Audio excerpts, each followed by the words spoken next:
What's up, you guys? We're back after a week break. Hope you guys had a better week than me. YouTube recently took down my last vlog from the ARIA for a violation of their community guidelines. It's a thing that's been happening in the poker vlog space for a while now across many creators. Apparently I violated their policy on regulated goods, but all my videos are identical, so I'm confused how one video can get flagged, but then the other 50 videos don't. Anyways, because it was my second strike, they banned me from posting for 7 days. There was an appeal option, so obviously I did that, and not even 5 minutes after I appealed, I get an email back saying I did in fact violate the sale of a regulated good, and they wouldn't be putting my video back up. Oh well, I guess I learned my lesson. Not.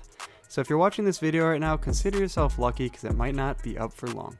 I won't bore you with the back end stuff anymore. This session is from Agua Caliente. We're into the 1-3 game for $300, looking to run up a stack. First in a note, we look down at 8-9 offsuit from the big blind. It's a limp pot, so the action picks up on the flop. Flop is ace-9-8 with 2 clubs. I check, my left bets $6, and another player puts in the call. Action's back onto me here, and with a hand as strong as 2 pair on a pretty draw heavy board, I decide to go for the check raise to $22.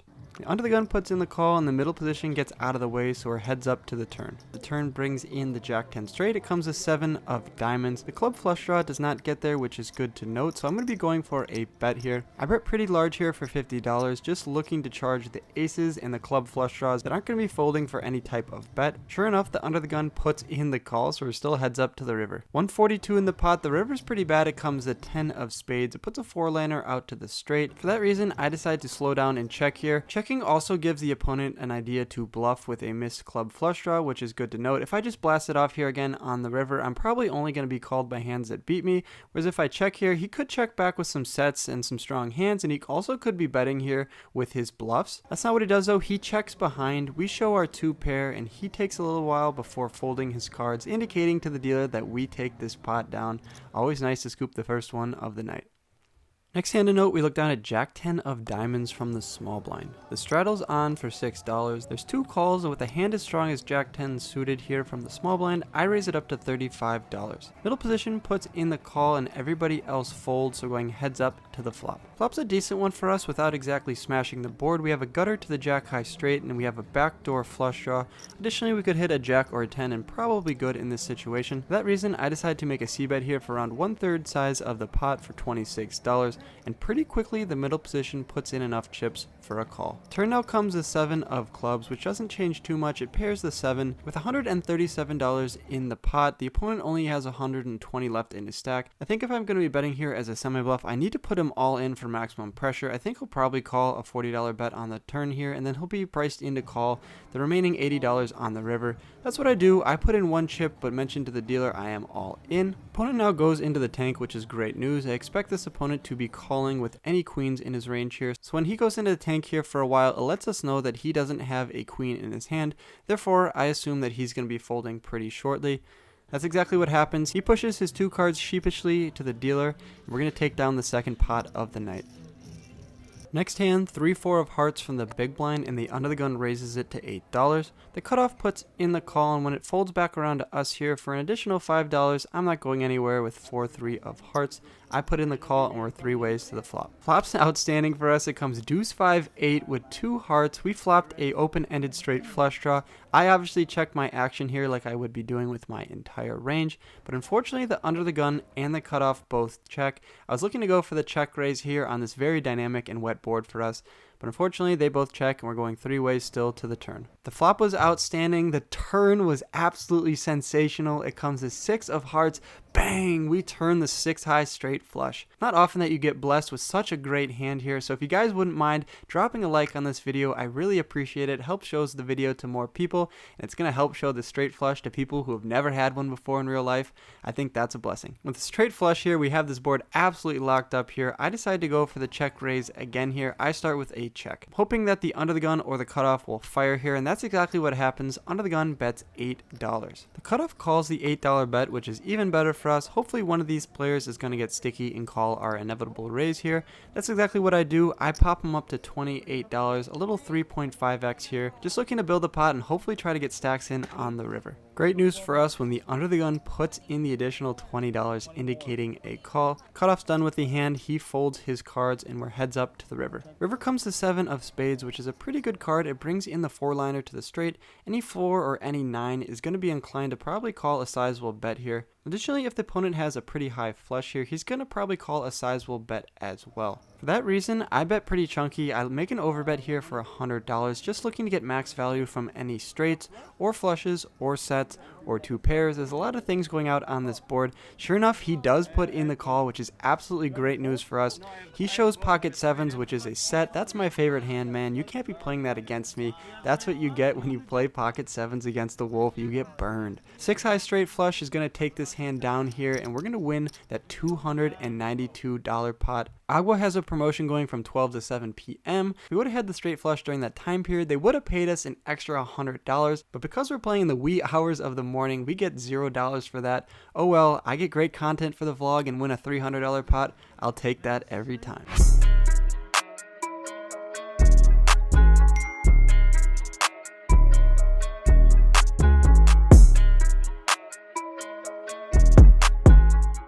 Next hand of note, we look down at pocket tens from the cutoff. The action folds to me and I raise it up to $10 here.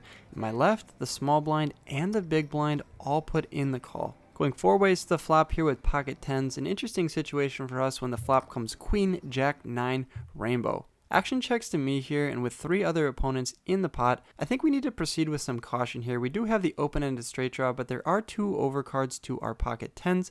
For that reason, I start with a check. The button fires for a pot-sized bet here, $40, which is pretty strange against three other opponents. The small blind and the big blind get out of the way, but with a pair and an open-ended straight draw here, I think it'd be way too nitty to put in the fold just yet. I throw in $40, which is one stack of brown. I know you guys are going to roast this casino for their $2 chips, but that's the way it goes here at Agua. I put in a stack of brown and are off to the turn. Turn brings in the spade flush draw, comes the ace of spades. Not the best card for us. It puts another overcard over our tens. We would have preferred to see the king of spades here, but that's not what it is. I start with a check again.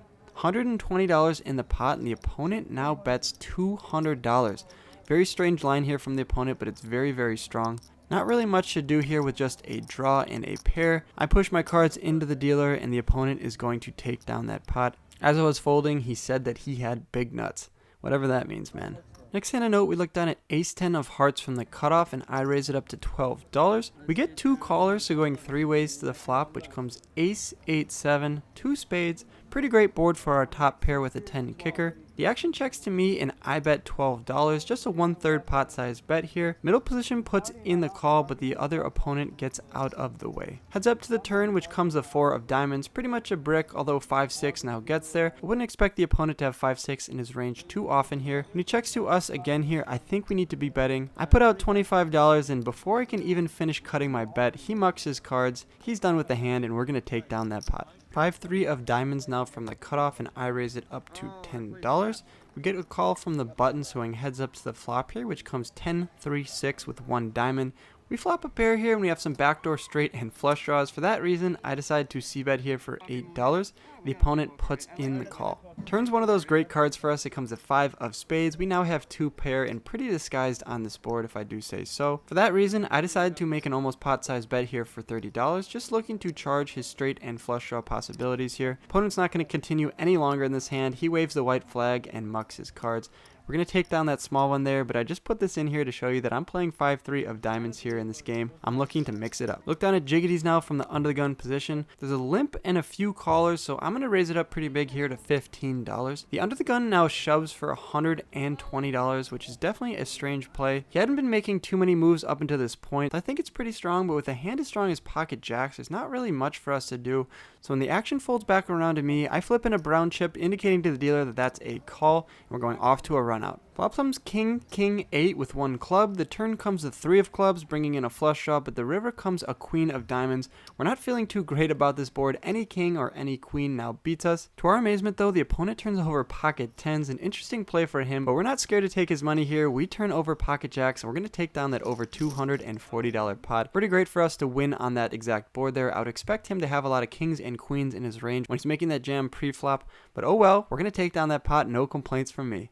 Three-handed now, we look on a king jack of hearts from the button. I raise it up to $10 and my left puts in the call, swing heads up to the flop here. Flop comes jack high, it's jack 9-7 with 2 spades. Pretty draw heavy board, there's the option for 8-10 having a straight. Additionally, there are some spade draws that the opponent could have here. He checks it over to me, which I expect him to do with his entire range here. I'm going to go for a pretty standard c-bet here for $8, just a third of the pot. The reason for me betting so small here is I'm looking to keep in his entire range here. If the turn card is a pretty wet one like a spade or a 10 or an 8 or something like that, he checks it over to us on the turn. I can pretty easily check behind and evaluate rivers. He puts in the $8 and we're off to the turn.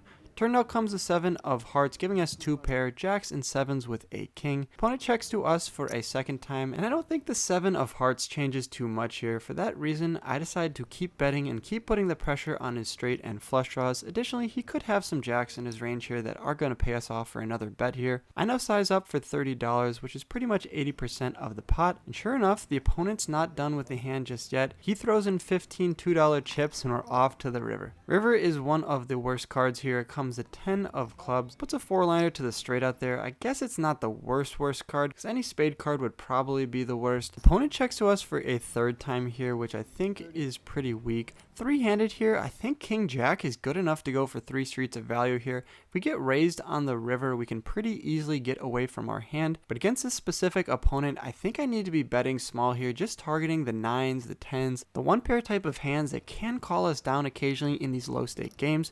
That's what I do. I put out 15 $2 chips, and the opponent now does the inevitable and raises us up to $75. Pretty much a min raise here. It's only $45 more than our bet, and there's already a lot of money in the pot. I was watching an episode of Live at the Bike recently when JJ De La Garza, the commentator, was saying that if you give good players good prices, they're gonna call you down even in spots where they know they're probably behind.